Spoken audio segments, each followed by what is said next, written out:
Our spidey senses are tingling this morning as we get ready for one of the most talked about shows on Broadway. It's called Spider-Man Turn Off the Dark, and it's bringing some serious megawatt talent to the Great White Way with Tony Award-winning director Julie Taymor, who's here now, and songs and a score by none other than Bono and The Edge, who join us from Nice, France, where they're on the road with their U2 360 tour. Hey guys, so great to see you. Let me start with you all out in France. And Bono, you had that accident earlier this summer. How you feeling? Well, you know, I'm lucky to be walking, let alone running around on a stage. Well, dancing might be stretching it a bit, but yeah, German doctors really did me a great service. I'm rebuilt by better design, as they say in Audi. Bionic man now? Yeah, no, I was very lucky, very lucky. I can't believe I'm back. It was only 12 weeks after surgery I was on stage. It's a pain in the ass because well, it's literally a pain in the ass, actually. So, Edge, I was talking to Julie just before we went on camera here, and she said that this has been a long time coming, this whole project. Whose idea was it to make Spider-Man into a musical? This visionary man, Tony Adams, who was a producer who left Ireland and went and made his fortune in Hollywood, came into our office one day with this hunch that maybe we might be interested in doing something on Broadway. And he arrived and showed Paul McGuinness, you know, this concept to do Spider-Man. And he didn't know that Bono and I had been talking about doing something on Broadway for a long time.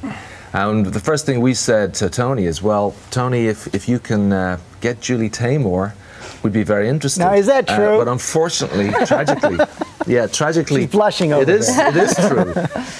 It is absolutely true. But Tony unfortunately passed away before he got to see this thing come into to fruition. So actually, on the day that we were signing the deal to do it, Tony passed away in Edge's apartment, sadly, and left a lot of turmoil behind in terms of the production and stuff, but that's been put right, and to honor him and his family, this is all we weren't going to let up, and we pushed on, and we're very proud of what we got here. Julia was nodding her head here and smiling. Did you ever imagine you're going to work with these guys? Well, no, but I actually have worked with Bono before, but during this time, during the past 7 years, he was in Across the Universe, played Dr. Roberts, and also sang Lucy in the Sky. But it's been a ball working with these guys. It's absolutely a fantastic ride. So we know Julie was the key to it, but what about the comic, Bono? Were you guys comic Spider-Man fans as kids? There's a big thing, always been a thing in rock and roll and punk rock and kind of, you know, comics. It's gone back a while, but I think we're interested in it because it's a really quintessential New York story, and we're all kind of wannabe New Yorkers, and particularly, you know, it's this sort of, you know, it's not so serious, but, you know, post 9/11, this idea of everyone being capable of being a hero kind of caught our imaginations, and we didn't want to go about it in any earnest way, but it's a mythological character, New Yorker, old Peter Parker. and like everything having to do with New York, this is big. It's Julie, definitely big. Huge yes. budget. So give us a sense, I know you've got some props here, of what yes. we're going to see as you transform this into a musical. Well, what we wanted to do, which is very important in theater, is to make it very physical. And so what we're trying to do are these pop-up sets. George Siepen, my designer, this is just in the beginning. We're in tech rehearsals, and you're going to see New York City come alive with these buildings, pop-up books. There's a giant Spider-Man over here. Here's a picture of the Brooklyn Bridge with 3 of our techies on the top of the Brooklyn Bridge. And then with Eiko Ishioka, we've done these costumes. Now this is a story of a boy caught between 2 worlds. One is mythological, one is Spider-Man and surreal. And he meets one of the villains who starts out as Dr. Osborn, as we know, and then turns into the Green Goblin. And this is one of the designs. I did the mask, Eiko did the costumes, but it's a Patrick Page, it's a very physical performance.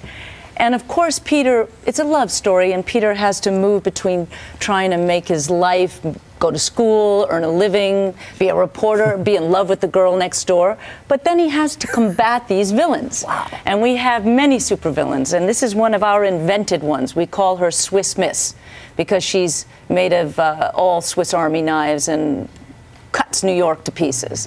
And so this is one of our major dancers. It's a lot of dance. Boy, it's got to be hard to dance in that. It is, but we've done it. These are shot in blue because we're going to create these cyber worlds. So in the theater, we have flying over the audience, we have incredible dance, but at its heart is a really, I think, profound and moving love story and a challenge. I always joke that it's Bono. I know he probably hates this, but how do you save the world and have a normal life? How do you pull those two things together?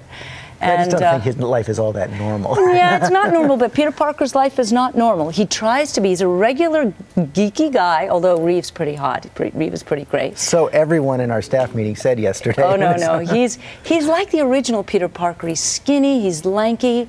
He's very different than the movie, which is good for us. We want to do something that's our own.